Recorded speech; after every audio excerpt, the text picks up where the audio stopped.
ಅವಮಾನ. ಆ ಸ್ಟೋರಿ ತಗೋತಾ ಇದ್ದಾರೆ ಶ್ರುತಿ. ಧಾರವಾಡದ ಕರ್ನಾಟಕ ವಿವಿ ಮಹಾ ಎಡವಟ್ಟನ್ನ ಮಾಡಿದೆ. ಕರ್ನಾಟಕ ವಿವಿ ಪಠ್ಯದಲ್ಲೇ ರಾಷ್ಟ್ರ ವಿರೋಧಿ ಚಿಂತನೆಗಳ ಲೇಖನ ನೋಡೋದಕ್ಕೆ ಸಿಗ್ತಾ ಇದೆ. ಯುವ ಸಮೂಹದಲ್ಲಿ ಯಾವ ವಿಚಾರಗಳನ್ನ ಹೇಳಬೇಕಾಗಿತ್ತು ಅದನ್ನ ಬಿಟ್ಟು ದೇಶ ವಿರೋಧಿಯ ಒಂದಷ್ಟು ವಿಚಾರಗಳನ್ನ ಪಠ್ಯದಲ್ಲಿ ಬೇಕು ಅಂತಾನೆ ತುರುಕಿದ್ದಾರೆ ಅನ್ನೋದು ಬಹುತೇಕರ ವಾದ. ಭಾರತ ಮಾತೆ ಭುವನೇಶ್ವರಿಯ ವಿಡಂಬನೆಯ ಸೇರ್ಪಡೆಯಾಗಿದೆ ಪಠ್ಯದಲ್ಲಿ ಕೋಮು ದ್ವೇಷದ ವಿಷಯಗಳು ಪ್ರಸ್ತಾಪ ಆಗಿದೆ. ಪರೋಕ್ಷವಾಗಿ RSS ವಿರುದ್ಧವೂ ಪಠ್ಯದಲ್ಲಿ ಟೀಕೆ ಮಾಡಲಾಗಿದೆ. ಹಾಗಾಗಿ ಇದೇ ವಿಚಾರಗಳನ್ನ ಈಗ RSS ಬಹಳ ಗಂಭೀರವಾಗಿ ತೆಗೆದುಕೊಂಡು ನಿನ್ನೆ ಸಭೆಯನ್ನ ಕೂಡ ಮಾಡಿದ್ದಾರೆ. ಯಾವ ರೀತಿ ಇದರ ವಿರುದ್ಧ ನಮ್ಮ ಹೋರಾಟ ಇರಬೇಕು ಅಂತ.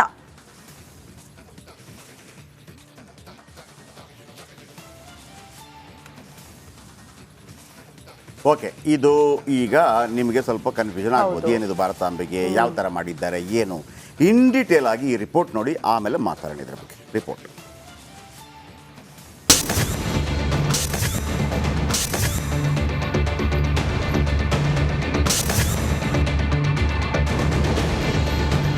ಧಾರವಾಡದ ಕರ್ನಾಟಕ ವಿವಿ ಲಕ್ಷಾಂತರ ಮಕ್ಕಳಿಗೆ ಭವಿಷ್ಯ ಬರೆದ ವಿವಿ. ಆದರೆ ಈ ವಿವಿಯಲ್ಲಿ ಇದೀಗ ಬೇಡ ವಿಷಯವೊಂದಕ್ಕೆ ಚರ್ಚೆಗೆ ಗ್ರಾಸವಾಗಿದೆ.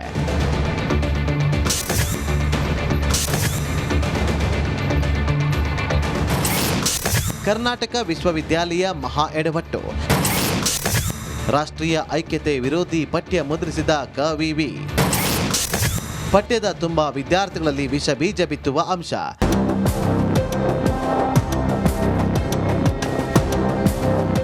ಧಾರವಾಡದ ಕರ್ನಾಟಕ ವಿಶ್ವವಿದ್ಯಾಲಯ ಇಡೀ ದೇಶದಲ್ಲಿಯೇ NEPಯನ್ನ ಮೊದಲು ಅಳವಡಿಸಿಕೊಂಡು ಕೀರ್ತಿಗೆ ಒಳಗಾದ ವಿಶ್ವವಿದ್ಯಾಲಯ. ಆದರೆ ಆ NEP ಹೆಸರಲ್ಲಿಯೇ ಈ ವಿವಿಯಿಂದ ಮುದ್ರಿತವಾಗಿರುವ ಬೆಳಗು ಪಾರ್ಟ್ 1 ಕೃತಿ ಈಗ ರಾಷ್ಟ್ರ ವಿರೋಧಿ ಚಿಂತನೆಗಳಿಗೆ ವಿದ್ಯಾರ್ಥಿಗಳಿಗೆ ಕಲಿಸುತ್ತಿರುವ ಆರೋಪಕ್ಕೆ ಒಳಗಾಗಿದೆ.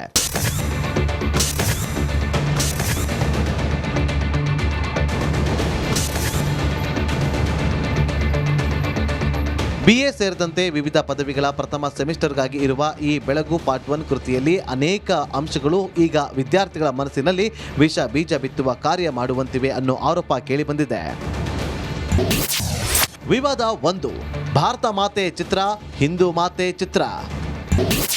ವಿವಾದ 2, ಭುವನೇಶ್ವರಿ ಕೋಮುವಾದಿ ಮಾತೆಯೇ. ವಿವಾದ 3, ಅಯೋಧ್ಯೆಯನ್ನ ಮೆಕ್ಕಾಗೆ ಸಂವಾದಿಯಾಗಿ ಕಟ್ಟಲಾಗುತ್ತಿದೆ. ವಿವಾದ 4, ಹಿಂದೂ ಎಂಬುದು ಕಲ್ಪಿತ ಧರ್ಮ. ವಿವಾದ 5, ಸೋನಿಯಾ ಗಾಂಧಿ ಪ್ರಧಾನಿ ಆಗಬೇಕಿತ್ತ. ಅಲ್ಲಲ್ಲಿ ಪರಿವಾರ ಮತ್ತು ಸಂಘ ಪರಿವಾರ ಎಂಬ ಶಬ್ದಗಳನ್ನು ಬಳಸುತ್ತಾ ಪರೋಕ್ಷವಾಗಿ RSS ಅನ್ನ ಪಠ್ಯದಲ್ಲಿ ಎಳೆದು ತಂದು ವಿದ್ಯಾರ್ಥಿಗಳಲ್ಲಿ ದ್ವೇಷದ ಭಾವನೆ ಮೂಡಿಸುವ ಕೆಲಸ ಮಾಡಲಾಗಿದೆ. ಇದು ಈಗಾಗಲೇ ವಿದ್ಯಾರ್ಥಿಗಳ ಕೈಗೆ ಸೇರಿದ್ದು ಇದನ್ನ ಗಮನಿಸಿರೋ ಧಾರವಾಡದ ಹಿರಿಯ ನ್ಯಾಯವಾದಿ ಹಾಗೂ ಸಾಮಾಜಿಕ ಹೋರಾಟಗಾರ ಅರುಣ್ ಜೋಶಿ ವಿವಿ ಕುಲಪತಿ, ರಾಜ್ಯಪಾಲರು ಹಾಗೂ UGCಗೆ ಪತ್ರ ಬರೆದಿದ್ದಾರೆ. ಪೂರ್ಣವಾಗಿ ಸಂವಿಧಾನ ವಿರೋಧಿ, ದೇಶ ವಿರೋಧಿ, ಭಾರತದ ಏಕತೆ ವಿರೋಧಿಯಾಗಿದೆ. ಅದಕ್ಕೆ ಇದನ್ನು ತಕ್ಷಣ ಕುಲಪತಿಗಳು ಸಂಬಂಧಪಟ್ಟವರು ವಾಪಸ್ ತಗೋಬೇಕು ಮತ್ತು ಈ ರೀತಿ ಪುಸ್ತಕ ಸೇರ್ಲಿಕ್ಕೆ ಕಾರಣರಾದವ್ರ ಮೇಲೆ ಕ್ರಮ ತಗೋಬೇಕು. ಇಲ್ಲದೇ ಇದ್ರೆ ಕಾನೂನು ರೀತಿ ಕ್ರಮ ತಗೊಳ್ಳಕ್ಕೆ ನಾವು ಸಿದ್ಧರಾಗ್ತೀವಿ. ನನ್ನ ಬಂದ ಜನ ದೇಶದ ಏಕತೆಗೆ ಇಲ್ಲಿ ಪಠ್ಯ ಇರಬೇಕು ಹೊರತು ದೇಶ ವಿಭಜಿಸುವ, ಜಾತಿ ವಿಭಜಿಸುವ, ಧರ್ಮ ವಿಭಜಿಸುವ ಪಠ್ಯ ಇರಬಾರದು ಅನ್ನೋ ನೋವಿನೊಂದಿಗೆ ಅವರಿಗೆ ಮತ್ತು ರಾಜ್ಯಪಾಲರಿಗೆ, ಪ್ರಸಾರಾಂಗದವರಿಗೆ, ಕನ್ನಡ ಅಧ್ಯಯನ ಪೀಠದವರಿಗೆ ಬರೆದ ಪತ್ರವನ್ನು ರಿಲೀಸ್ ಮಾಡ್ತಾ ಇದ್ದೇವೆ. ಇನ್ನು ಈ ಪಠ್ಯ ಬೇರೆ ಕಡೆ ಮುದ್ರಣವಾಗಿಯೂ ಬಂದಿಲ್ಲ. ಕರ್ನಾಟಕ ವಿಶ್ವವಿದ್ಯಾಲಯದ ಪ್ರಸಾರಾಂಗದಿಂದಲೇ ಮುದ್ರಿತಗೊಂಡಿದ್ದು ಸಂಪೂರ್ಣ ಹಕ್ಕುಗಳನ್ನು ಕರ್ನಾಟಕ ವಿವಿ ಹೊಂದಿದೆ. ಡಾಕ್ಟರ್ YM ಭಜಂತ್ರಿ ಮತ್ತು ಡಾಕ್ಟರ್ RV ಪಾಟೀಲ್ ಸಂಪಾದಕತ್ವ ನೇತೃತ್ವದಲ್ಲಿನ ಸಮಿತಿಯಿಂದ ಈ ಪಠ್ಯ ರಚನೆಯಾಗಿದೆ ಅನ್ನುತ್ತಾರೆ ಕುಲಪತಿ ಡಾಕ್ಟರ್ S ಜಯಶ್ರೀ. ಅದರ ಬದಲಾಗಿ ವಿಶೇಷ ತಜ್ಞರ ಕಮಿಟಿಯನ್ನು ನಾವು ಪರಿಷ್ಕರಣೆ ಮಾಡಲು ಅಥವಾ ಅವರ ಪರಿಷ್ಕರಿಸುವಂತಹ ರೀತಿಯಲ್ಲಿ ಅವರು ನಮಗೆ ಏನಾದರೂ ಸಲಹೆ ಸೂಚನೆಗಳನ್ನು ಕೊಡ್ತಾರೆ. ಆ ಸಮಿತಿಯ ನಿರ್ಣಯದ ಮೇಲೆ ನಾವು ತಗೊಳ್ತೀವಿ.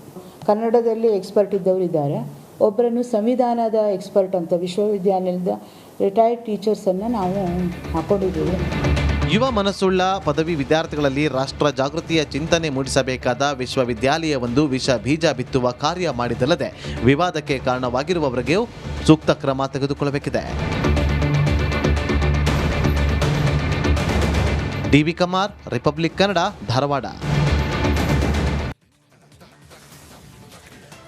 ಓಹೋ ಅಲ್ಲ ರೀ, NEP ನ್ಯಾಷನಲ್ ಎಜುಕೇಶನ್ ಪಾಲಿಸಿನ ಫಸ್ಟ್ ಅಳವಡಿಸ್ಕೊಂಡಿದ್ದೆ ಇವರು.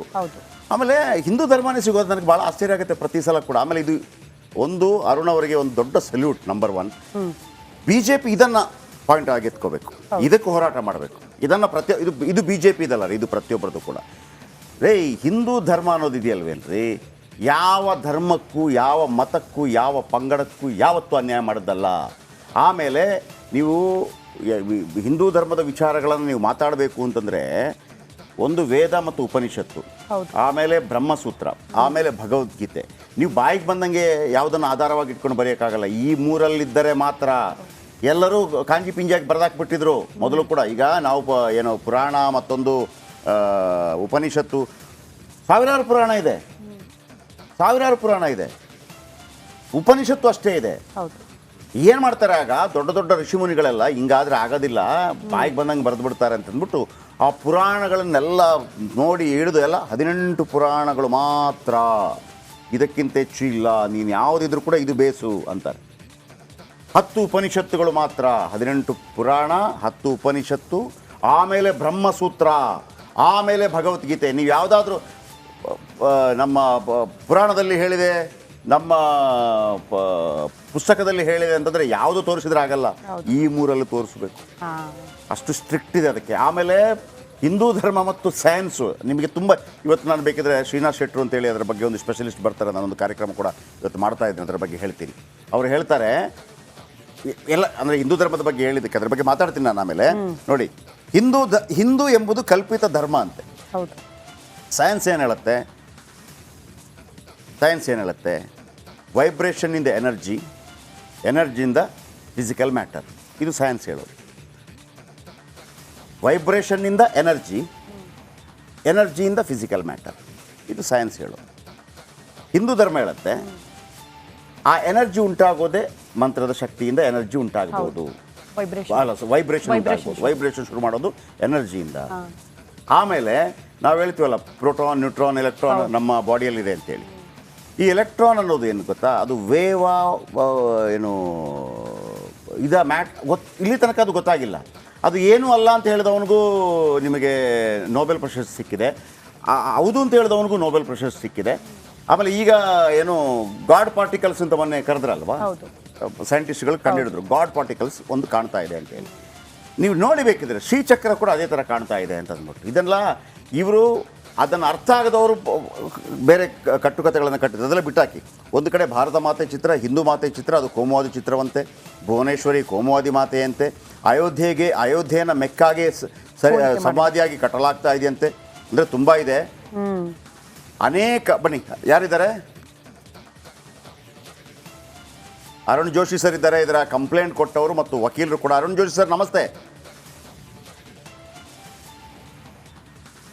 ನಮಸ್ಕಾರ ಸರ್. ಮೊದಲಿಗೆ ಇದನ್ನು ನಮಸ್ತೆ. ಇದನ್ನು ಮೊದಲಿಗೆ ಸರ್, ಇದನ್ನು ನಾನು ಸ್ಟ್ಯಾಂಡ್ ತೊಗೊಂಡ್ಬಿಡ್ತೀನಿ ಕೇಳಿ. ಇದನ್ನು ನೀವು ಒಂದು ಸುದ್ದಿ ಕೊಟ್ರಿ ಅನ್ನೋ ಕಾರಣಕ್ಕಾಗಿಲ್ಲ, ಇದು ನನ್ನ ಕರ್ತವ್ಯ ಕೂಡ, ನಾವು ಪ್ರತಿಯೊಬ್ಬ ಭಾರತೀಯರ ಕರ್ತವ್ಯ ಕೂಡ. NEP ಮುಖಾಂತರ ಏನು ತಪ್ಪುಗಳಾಗಿತ್ತು ಅದನ್ನು ಸರಿಪಡಿಸುವಂಥ ಕಾರ್ಯಗಳು ಆಗಬೇಕಾಗಿತ್ತು. ಒನ್ಸ್ ಅಗೈನ್ ಈ ಪ್ರಾಬ್ಲಮ್ ಇಲ್ಲಿ ಉಂಟಾಗಿದೆ. ನೀವೊಂದು 5 ಪಾಯಿಂಟ್ಗಳನ್ನು ಹೇಳ್ತೀರಿ, ವಿವರಿಸ್ತಾ ಹೋಗಿ ಸರ್, ಯಾವ ರೀತಿ ತಪ್ಪುಗಳಾಗಿದೆ ಅಂತೇಳಿ. ನಿಮಗೆ ನಾನು ಫುಲ್ ಟೈಮ್ ಕೊಡ್ತಾ ಇದ್ದೀನಿ, ತಗೊಳ್ಳಿ. Thank you sir. ಇದರಲ್ಲಿ ಮೊದಲನೇದಾಗಿ ನ್ಯೂಸ್ ಕೊಟ್ಟದ್ದು ಪ್ರಶ್ನೆ ಅಲ್ಲ, ಆದರೆ ಇದು ಪ್ರತಿಯೊಬ್ಬ ಭಾರತೀಯನ ಕರ್ತವ್ಯ. ನೀವು ಹೇಳಿದಾಗೆ ಇದು ಸಂಘ ಪರಿವಾರ ಆಗಲಿ ಮತ್ತೊಬ್ಬರದಲ್ಲ. ಭಾರತಾಂಬೆಯ ಕಲ್ಪನೆ ಎಂಬ ಅಡಿಯಲ್ಲಿ ಏನು ಹೇಳ್ತಾರಂದರೆ, ಈ ಅಧ್ಯಾಯದಲ್ಲಿ ಭಾರತ ಮಾತೆಗೆ ಜೈ ಅಂತ ಕೆಲವರು ಹೇಳ್ತಾರೆ. ಆ ರೀತಿ ಹೇಳಿದರೆ, ಕೂಗಿದರೆ ಉಳಿದವರು ಜೈ ಎನ್ನುತ್ತಾರೆ. ಈ ಕಲ್ಪನೆಯೇ ಇನ್ನೊಬ್ಬರ ಸೋಲನ್ನು ನೆನಪಿಸುತ್ತದೆ ಅಂತ ಹೇಳ್ತಾರೆ. ಏನಿದರ ಅರ್ಥ? ಇವತ್ತು ನೇತಾಜಿ ಸುಭಾಷ್ ಚಂದ್ರ ಬೋಸರ ಜಯಂತಿ ಜನವರಿ 23. ಯಾವ ನೇತಾಜಿಯವರು ಭಾರತ್ ಮಾತಾ ಕಿ ಜೈ, ಜೈ ಹಿಂದ್ ಅಂತ ಹೇಳಿ ಸ್ವತಂತ್ರವನ್ನು ಕೊಡಿಸ್ಲಿಕ್ಕೆ ಹೋರಾಡಿದ್ರು, ಯಾವ ಖುದಿರಾಮ್ ಬೋಸ್ ಭಾರತ್ ಮಾತಾ ಕಿ ಜೈ ಅಂತ ಹೇಳಿ ನೇಣುಗಂಬಕ್ಕೆ ಏರಿದ್ರು, ಇವತ್ತಿಗೂ ನಮ್ಮ ಸೈನಿಕರು ಕಾರ್ಗಿಲ್ನಲ್ಲಿ ಇವತ್ತು ಗಡಿಯಲ್ಲಿ ಭಾರತ್ ಮಾತಾ ಕಿ ಜೈ ಅನ್ನೋ ವೀರ ಘೋಷಣೆಯೊಂದಿಗೆ ನಮ್ಮನ್ನು ಕಾಯ್ತಾರೆ. ಅಂಥ ಘೋಷಣೆಯನ್ನು ಹೇಳಿದ್ರೆ ಕೆಲವ್ರ ಮನಸ್ಸಿಗೆ ನೋವಾಗುತ್ತೆ ಅಂತ ಇವ್ರು ಬರೀತಾರೆ. ಯಾರ ಮನಸ್ಸಿಗೆ ನೋವಾಗ್ಬೋದು? ಪಾಕಿಸ್ತಾನದವ್ರ ಮನಸ್ಸಿಗೆ ನೋವಾಗ್ಬೋದು ಭಾರತ್ ಮಾತಾ ಕಿ ಜೈ ಕೇಳಿದ್ರೆ. ಅದನ್ನ ಪಠ್ಯದಲ್ಲಿ ಮಕ್ಕಳಿಗೆ ಕೊಟ್ಟು ಉದಾಹರಣೆ ತಗೋರಿ. ತಾವೊಂದು ಪ್ರಶ್ನೆ ಹಾಕಿದ್ರಿ, ಭಾರತ ಮಾತಾ ಕಿ ಜೈ ಅಂತ ಕೂಗಿದ್ರೆ ಯಾರಿಗೆ ನೋವಾಗುತ್ತೆ? ಅವಾಗ ಇವರು ಹೇಳಿದ್ದನ್ನೇ ಮಕ್ಕಳು ಉತ್ತರ ಬರೀಬೇಕು. ಆ ಮಕ್ಕಳ ಮನಸ್ಥಿತಿ ಏನಾಗುತ್ತೆ ಯೋಚನೆ ಮಾಡೋಣ. ಅಲ್ಲ, ಇವರನ್ನ ಇಲ್ಲಿ ಕರೆದವರು ಯಾರು ಅಂತ ಬೇಕಲ್ಲ.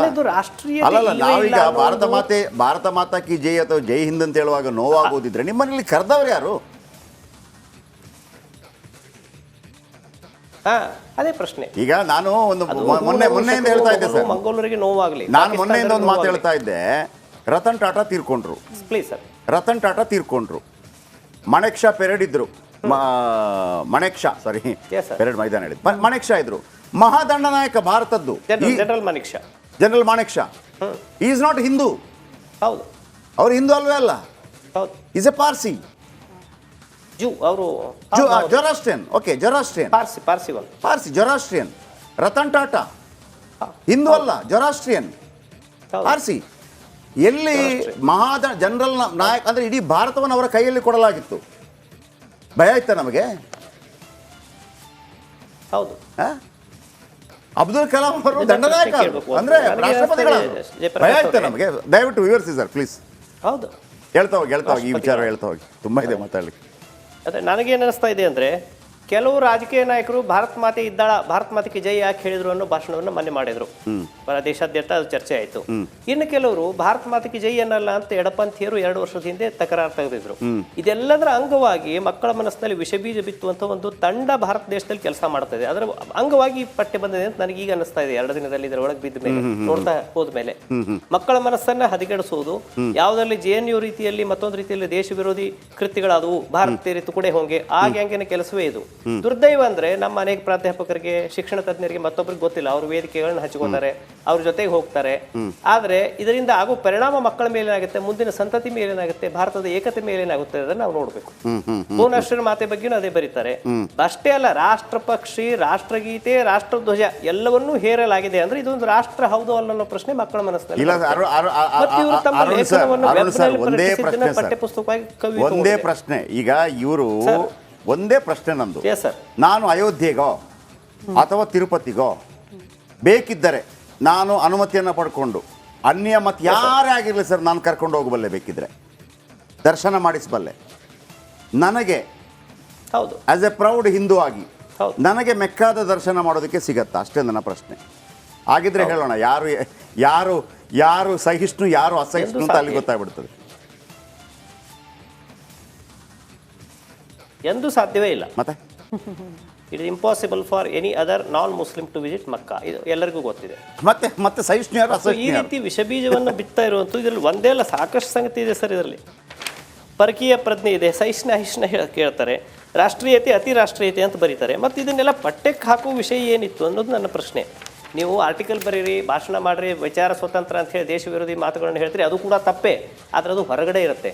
ಪಠ್ಯದಲ್ಲಿ ಹಾಕಿ ಒಂದು ಜನರೇಷನನ್ನು ಹಾಳು ಮಾಡಿ ಈ ಮನಸ್ಥಿತಿ ಇರುವಂಥ ಇನ್ನೂ 10 ಜನರನ್ನು ನೀವು ನಿರ್ಮಾಣ ಮಾಡಲಿಕ್ಕೆ ಹೊರಟಿರೋದು ದೇಶ ವಿರೋಧಿ ಕೃತ್ಯ. ಅದಕ್ಕೆ ನಾನು ಕೊನೆಯಲ್ಲಿ ಬರೆದಿದ್ದೀನಿ. ಇದು ಗೊತ್ತಾದ ಮೇಲೂ ಕುಲಪತಿಗಳು ಮುಂದುವರೆದರೆ, ಕುಲಪತಿಗಳು ಎಲ್ಲ ಪುಸ್ತಕಗಳನ್ನು ಓದಿರೋಲ್ಲ, ನನಗೂ ಗೊತ್ತು. ಇದನ್ನ ಬಹಳ ದೊಡ್ಡದಾಗಿ ಮಾಡಲೇಬೇಕು. ಇದನ್ನ ಕೇವಲ ಬಿಜೆಪಿ ಕಾಂಗ್ರೆಸ್ ಅಂತಲ್ಲ, ಇದು ಪ್ರತಿಯೊಬ್ಬ ಭಾರತೀಯ ದೇಶದ್ರೋಹದ ಕೇಸನ್ನೇ ನಾನು ಹಾಕ್ತೇನೆ. ಹೌದು, ದೇಶದ್ರೋಹವೇ ಇದು, ಪ್ರಶ್ನೆ ಇಲ್ಲ. ದೇಶದ್ರೋಹದ ವಿಚಾರವೇ ಇದು, ದೇಶದ್ರೋಹ ಕೆಲಸನೇ. ಸೆಡಿಷನ್ ಆಗುತ್ತೆ. ಮತ್ತು ನಿನ್ನೆ ನನಗೆ ಬೇರೆ ಬೇರೆ ಸಂಘಟನೆಗಳು, ಒಂದು ಸಂಶೋಧನಾ ವಿದ್ಯಾರ್ಥಿ ಸಂಘದವರು ವಿರೋಧ ಮಾಡಿ ಲೆಟರ್ ಕೊಟ್ಟಿದ್ದಾರೆ. SC/ST ಪ್ರಾಧ್ಯಾಪಕ ಸಂಘದವರು ಇದನ್ನು ತೆಗಿಬೇಕಂತ ಹೇಳಿದ್ದಾರೆ. ಮತ್ತು ಈಗಿನ ಸರ್ಕಾರದಿಂದ ನಾಮಿನೇಟ್ ಆಗಿರುವಂಥ ಅಲ್ಪಸಂಖ್ಯಾತ ಸಿಂಡಿಕೇಟ್ ಮೆಂಬರ್ಗಳು ಫೋನ್ ಮಾಡಿ, ಇಲ್ಲ ಸರ್, ಇದೆ ಟೆನಿಕಾಸ್ಟ್ ನಮ್ಮ ವಿಶ್ವವಿದ್ಯಾಲಯದ ಇರಬಾರ್ದು, ನಮ್ದು ಇಷ್ಟು ಒಳ್ಳೆ ವಿಶ್ವವಿದ್ಯಾಲಯ, ಇಲ್ಲಿ ದೇಶಭಕ್ತರಾಗಿ ಹೋಗಿದ್ದಾರೆ, ಸೈನಿಕರು ಕಲ್ತು ಹೋಗಿದ್ದಾರೆ. ಕೊಪ್ಪದಂಥ ಸೈನಿಕರು ಯಾರಿಗೆ ನಾವು ಇವತ್ತಿನವರೆಗೂ ನೆನೆಸ್ತೇವೆ, ಅವರು ಕರ್ನಾಟಕ ಭಾರತ ಮಾತೆ ಕಿ ಜೈ. ನಿಮ್ಮ ಹೋರಾಟಕ್ಕೆ ನಮ್ಮ ಸಂಪೂರ್ಣ ಸಹಕಾರ ಇದೆ. ನಂಬರ್ 1, ಇದು ಒಂದು ರೀತಿಯಲ್ಲಿ ಇಂಡೈರೆಕ್ಟ್ ಆಗಿ ಹಿಂದೂ ಧರ್ಮವನ್ನು ಟಾರ್ಗೆಟ್ ಮಾಡುವಂಥದ್ದು. ಹಿಂದೂ ಧರ್ಮದ ಹಿಂದೂ ಧರ್ಮದ ಅಮಲು ಜಾಸ್ತಿ ಆದ್ರೆ ಏನಾಗುತ್ತೆ ಅಂತ. ಹಿಂದೂ ಧರ್ಮ ಇವತ್ತು ಕುಂಭಮೇಳ ನಡೀತಾ ಇದೆ. ಭಾರತ ಮತ್ತು ಹಿಂದೂ ಧರ್ಮ ಎರಡನ್ನು, ಭಾರತ ಮತ್ತು ಹಿಂದೂ ಧರ್ಮ ಎರಡನ್ನ. ಹಿಂದೂ ಧರ್ಮದಲ್ಲಿ ಹಿಂದೂ ಧರ್ಮೀಯ ಎಕ್ಸ್ಟ್ರೀಮಿಸ್ಟ್ ಆದ್ರೆ ಫೈನಲ್ ಆತ ಸನ್ಯಾಸಿ ಆಗ್ತಾನೆ, ಉಳಿದದ್ರಲ್ಲಿ ಆತ ಭಯೋತ್ಪಾದಕ ಆಗ್ತಾನೆ ಅಷ್ಟೇ. ಇವತ್ತು ಕುಂಭಮೇಳದಲ್ಲಿ ನೋಡಿದ್ವಿ, IIT ಡಾಕ್ಟರ್ ಮತ್ತೊಬ್ರು ಎಲ್ಲರೂ ಕೂಡ ಅಲ್ಲಿ ಸನ್ಯಾಸಿಗಳಾಗಿದ್ದಾರೆ, ಎಲ್ಲವನ್ನು ಬಿಟ್ಟು. ಹಿಂದೂ ಧರ್ಮದಲ್ಲಿ ಎಕ್ಸ್ಟ್ರೀಮಿಸ್ಟ್ ಅಂದ್ರೇನು? ಹೌದು ಸರ್, ಅವನು ಸನ್ಯಾಸಿ. ಅವನಿಗೆ ಫೈನಲ್ ಅರ್ಥ ಆದ್ರೆ ಗೊತ್ತಾಗ್ಬಿಡುತ್ತೆ. ಅಧ್ಯಾತ್ಮ ಈ ಒಂದು ಇದೆಯಲ್ಲ, ಅಧ್ಯಾತ್ಮ ಎಲ್ಲಿಗೆ ಅಂದ್ರೆ ಹಿಂದೂ ಧರ್ಮದಲ್ಲಿ ಎಲ್ಲಿ ಬಂದ್ಬಿಡುತ್ತೆ ಅಂತಂದ್ರೆ ಕೊನೆಗೆ ಭಗವಂತನ ಎಲ್ಲಿ ಹುಡುಕ್ತೀಯ, ನಿನ್ನಲ್ಲೇ ಇದ್ದಾನೆ ಅಂತ. ತತ್ವಮಸಿ ಅದು ನೀನೇ, ಅಯಂ ಬ್ರಹ್ಮಾತ್ಮ ಅದು ನೀನೇ, ನೀನ್ ಬೇರೆ ಎಲ್ಲ ಹುಡುಕ್ಬೇಡ ಅಂತೇಳಿ ಪ್ರತಿಯೊಬ್ಬ. ಈಗ ಆ ಒಂದು ದಾಸರ ಪದ ಬರ್ತಲ್ಲ, ಪರಮಾತ್ಮನ ಅಂಶ, ಅದರ ಅರ್ಥವೇ ಅದು. ನೀವು ನಾನು ಇಷ್ಟು ದೂರ ಇಷ್ಟು ದೂರ ವೈಕುಂಠ ಎಷ್ಟು ದೂರ ಎನ್ನುತ್ತಲಿದ್ದೆ ಅದು ನಿನ್ನಲ್ಲೇ ಇದೆ ಅಂತ ಕೊನೆಗೆ. ಇಷ್ಟು ದಿನ ಈ ವೈಕುಂಠ ಎಷ್ಟು ದೂರ ಎನ್ನುತ್ತಲಿದ್ದೆ ಅದು ನಿನ್ನಲ್ಲೇ ಇದೆ ಮಾರಾಯ ಅಂತ ಕೊನೆಗೆ ಹಿಂದೂ ಧರ್ಮ ಹೇಳೋದು ಅದನ್ನೇ. ಅದು ನೀನೇ, ಬೇರೆ ಎಲ್ಲವೂ ನೀನೇ ಅಂತ. ಹಿಂದೂ ಧರ್ಮವನ್ನು ಅರ್ಥ ಮಾಡ್ಕೋಬೇಕಂದ್ರೆ ಅಷ್ಟು ಸುಲಭ ಇಲ್ಲ ರೀ. ಆಮೇಲೆ ಅಷ್ಟು ಸುಲಭ ಕೂಡ ಅಷ್ಟು ಸುಲಭ ಇಲ್ಲ, ಅಷ್ಟು ಸುಲಭ ಕೂಡ. Thank you sir, thank you Arun Joshi ಅವರೇ, ಥ್ಯಾಂಕ್ ಯು ವೆರಿ ಮಚ್. ನೋಡಿ, ಇದು ದೊಡ್ಡ ಹೋರಾಟ ಆಗಲೇಬೇಕು. ಏನು ಪುಕ್ಷಾಟ ಸಿಕ್ಕಿಬಿಟ್ಟಿದೆ ಹಿಂದೂ ಧರ್ಮ ಭಾರತ ಬಂದವರೆಲ್ಲ ಯಾರ್ರೀ ಭಾರತದಲ್ಲಿ ಯಾವಾಗ ರೀ ಹಿಂದೂ ಧರ್ಮ ಸ್ಟೈಲ್ ಏನು ಗೊತ್ತಾ? ಹೀಗೆ ನಡಿಬೇಕು, ಇಲ್ಲ ಅಂದರೆ ಕಡ್ದಾಕ್ತೀನಿ, ಇಲ್ಲ. ಹೌದು, ಶಾಂತಿ ಪ್ರಿಯರು ನಾವೆಲ್ಲ. ಅಲ್ಲ, ಹಿಂಗೆ ಮಾಡುವಂತ ಇಲ್ಲ. ನಿಮ್ಮ ಮನೆಯಲ್ಲಿ ನೀವು ಶಿವ ಆರಾಧಕ ಆಗಿರ್ಬೋದು, ನಿಮ್ಮ ಮನೆಯಲ್ಲಿ ನಿಮ್ಮ ಮಗ, ನಿಮ್ಮ ಮಗಳು ಅಥವಾ ನಿಮ್ಮ ಚಿಕ್ಕಮ್ಮ ದೊಡ್ಡಮ್ಮ ಅವರು ವಿಷ್ಣು ಆರಾಧಕರಾಗಿರ್ಬೋದು, ಇನ್ನೊಬ್ಳು ದೇವಿ ಆರಾಧಕರಾಗಿರ್ಬೋದು, ಇನ್ನೊಬ್ರು ನಾನು ಯಾವುದು ಆರಾಧನೆ ಮಾಡಲ್ಲ ರೀ, ನನಗೆ ಪ್ರಕೃತಿ ಆರಾಧನೆ, ಇನ್ನೊಬ್ರು ಇಲ್ಲ ನನ್ನ ಕರ್ತವ್ಯವೇ ನನ್ನ ದೇವರು, ಇನ್ನೊಬ್ರು ಇಲ್ಲ ನಾನೇನು ಟ್ಯಾಕ್ಸಿ ಓಡಿಸ್ತೀನಿ, ಆ ಟ್ಯಾಕ್ಸಿಯೇ ನನಗೆ ದೇವರು. ನೀನು ಹೆಂಗೆ ದೇವರನ್ನು ನೋಡ್ತೀಯ ಹಂಗಂಗೆ ನಿನಗೆ ದೇವರು ಸಿಗ್ತಾನೆ ಅಂತ. ಕಲ್ಲಲ್ಲಿ ನೋಡ್ತೀಯ, ಕಲ್ಲಲ್ಲಿ ಸಿಗ್ತಾನೆ. ನೀರಲ್ಲಿ ನೋಡ್ತೀಯ, ನೀರಲ್ಲಿ ಸಿಗ್ತಾನೆ. ಈ ಕೆಲವರೆಲ್ಲ ಹೇಳ್ತಾರೆ, ಕೆಲವರೆಲ್ಲ ಖಾಲಿ ಈ ಹೆಬ್ಬೆರಳನ್ನೇ ದೇವ್ರು ಮಾಡ್ಕೊಂಡ್ಬಿಡ್ತಾರಂತ. ಇವತ್ತು ಶ್ರೀನಾಥ್ ಶೆಟ್ಟರು ಬರ್ತಾರೆ, ಅದ್ರ ಬಗ್ಗೆ ಮಾತಾಡ್ತಾರೆ, ಹೆಬ್ಬೆರಳನ್ನೇ. ಹಾಗಾಗಿ ನಮಗೆ ಹೆಂಗಾಯ್ತು ಅಂದರೆ ನಿನ್ನ ಆಹಾರ ಪದ್ಧತಿ ಬೇರೆ ಬೇರೆ ಇದೆಯಾ, ಅದಕ್ಕೆ ತಕ್ಕ ಹಾಗೆ ನೀನು ದೇವರನ್ನು ಮಾಡ್ಕೊಂಡ್ಬಿಡ್ಬೋದು. ಹಿಂಗೆ ಮಾಡು, ಹಿಂಗೆ ಬಿಡು ಅಂತಿಲ್ಲ ಅಂತ. ಸೊ ಅಂಥ ಅಗಾಧತೆ ಇರುವಂಥದ್ದು ಈಗಲೂ ಹೇಳ್ರಪ್ಪ. ಈಗ ಗಂಗಾ ನದಿ, ನಮಾಮಿ ಗಂಗೆ, ಅದನ್ನೊಂದು ಶುದ್ಧೀಕರಿಸುವಂಥ ಕೆಲಸಗಳು, ಅದನ್ನು ಹಾಳು ಮಾಡಿದ್ದು ಕೂಡ ನಾವೇ, ಬೇರೆ ಯಾರೂ ಅಲ್ಲ, ನಾವೇ ಮಾಡಿದ್ದು. ಅದನ್ನು ಶುದ್ಧೀಕರಿಸೋ ಕೆಲಸಗಳು ಕೂಡ ನಮ್ಮಿಂದ ಆಗುತ್ತೆ. ಹಿಂದೂ ಧರ್ಮದಲ್ಲಿ ಏನಾಗುತ್ತೆ ಅಂತಂದರೆ, ಯಾವಾಗ ಹಿಂದೂ ಧರ್ಮಕ್ಕೆ ಈ ಶ್ರೀಕೃಷ್ಣ ಹೇಳಿದಾಗೆ ನಾನು ಅವತರಿಸಿ ಬರ್ತೇನೆ ಅಂತ ಹೇಳುವಾಗ ಸಡನ್ ಆಗಿ ಶಂಕರಾಚಾರ್ಯರು ಬಂದುಬಿಡ್ತಾರೆ, ಎಲ್ಲ ಕೊಳೆಯನ್ನು ಕ್ಲೀನ್ ಮಾಡಿ ಹೊರಟೋಗ್ಬಿಡ್ತಾರೆ, ಮತ್ತೆ ಕೊಳೆ ತುಂಬತ್ತೆ. ಈ ನೀವು ಮನೆ ಎಷ್ಟು ಚೆನ್ನಾಗಿಡಿ, ಕೊಳೆ ತುಂಬತ್ತೆ, ಇಲ್ಲ ಅಂತಲ್ಲ. ಆಗ ವಿವೇಕಾನಂದರು ಬರ್ತಾರೆ, ಮತ್ತೊಮ್ಮೆ ಕೊಳೆ ತೆಗೆದು ವಾಪಸ್ ಹೋಗ್ತಾರೆ. ಇದು ಆಗ್ತಾನೇ ಇರುತ್ತೆ. ಸೊ ಈ ಹೋರಾಟ ಇದೆಯಲ್ಲ ಭಾಳ ಜೋರಾಗಬೇಕು ಈ ಹೋರಾಟ. ಇದನ್ನು ಅಷ್ಟು ಸುಲಭದಲ್ಲಿ ಬಿಡುವಂಥದ್ದಲ್ಲ. ಭಾರತಕ್ಕೆ, ಹಿಂದೂ ಧರ್ಮಕ್ಕೆ, ಯಾವುದೇ ಧರ್ಮಕ್ಕೆ ಭಾರತ ದೇಶ ಆಗಲಿ ಹಿಂದೂ ಧರ್ಮ ಆಗಲಿ ಅವಮಾನ